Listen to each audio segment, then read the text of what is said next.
जय श्री कृष्णा। मैं केशव आचार्य मथुरा से। शादियों का सीजन चल रहा है, खूब नाच गाने मस्ती मजाक दावतें मार रहे हैं आप सभी। पंडितों से भी कुछ लोग काफ़ी परेशान हैं कि पंडित दक्षिणा बहुत मांगते हैं। तो इसी चीज़ पे आज मैं आपसे कुछ कहना चाहता हूँ।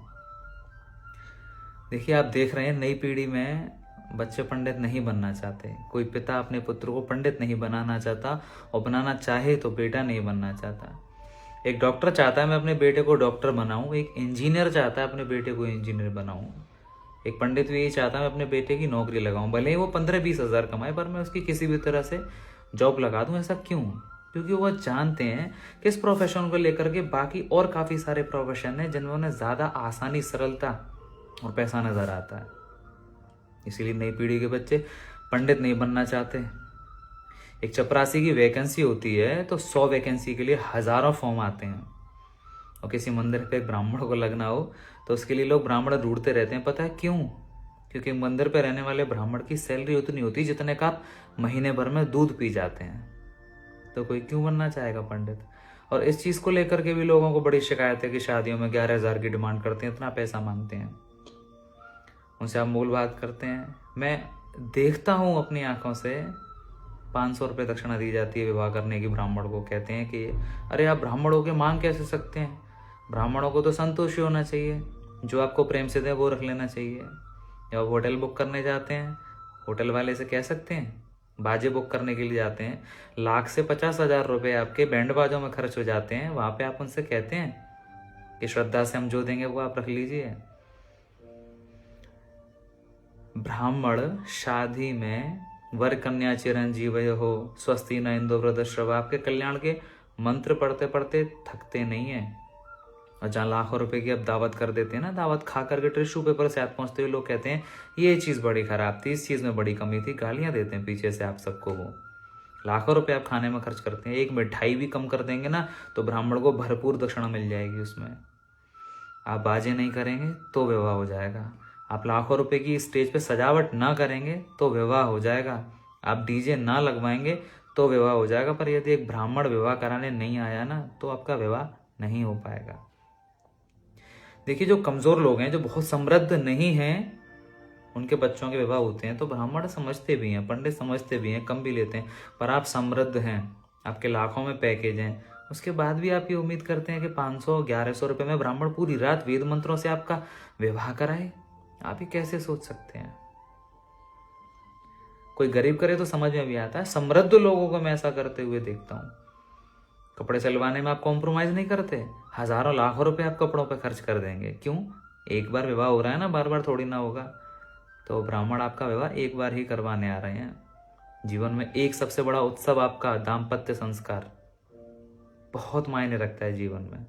और ऐसा नहीं है कि सब 11,000 ही मांगते हैं, कम में भी ब्राह्मण मिलते हैं। और आप चाहे 500 में भी मिल जाएंगे। वो हनुमान चालीसा पढ़ के आपका विवाह करा जाएंगे। फिर बाद में आप उन्हें कोसते रहिएगा, फिर आप उनकी वीडियो वायरल करते रहिएगा कि हनुमान चालीसा के द्वारा ब्राह्मण ने विवाह कराया। और ऐसी बातें कहते हैं आप लोग कि धर्म के काम के आप पैसे मांगते हो, आप तो फीस ले रहे हो, आप तो ठेकेदारों की तरह बात कर रहे हो। आप स्वयं इतना कमाते हैं, आप किसी और से ऐसा कह सकते हैं?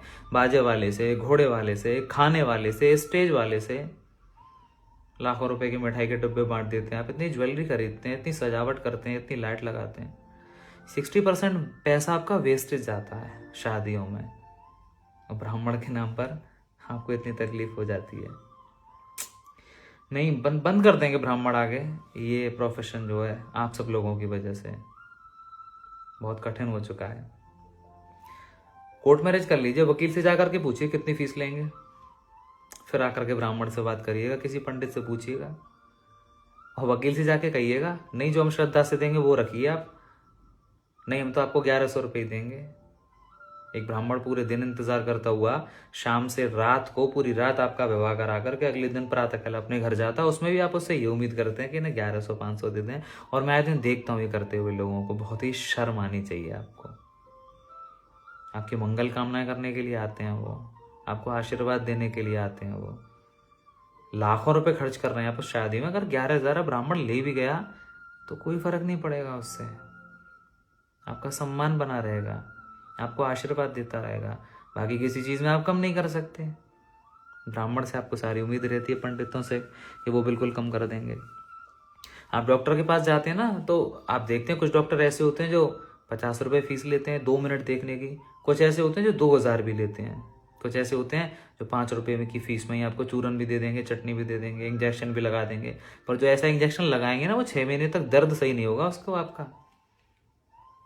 तो डॉक्टर की फीस अलग अलग होती है ना, एक ही बीमारी की अलग अलग तरह की फीस है डॉक्टर की। ऐसे ही ब्राह्मणों का भी एक अपना अलग अलग स्तर होता है।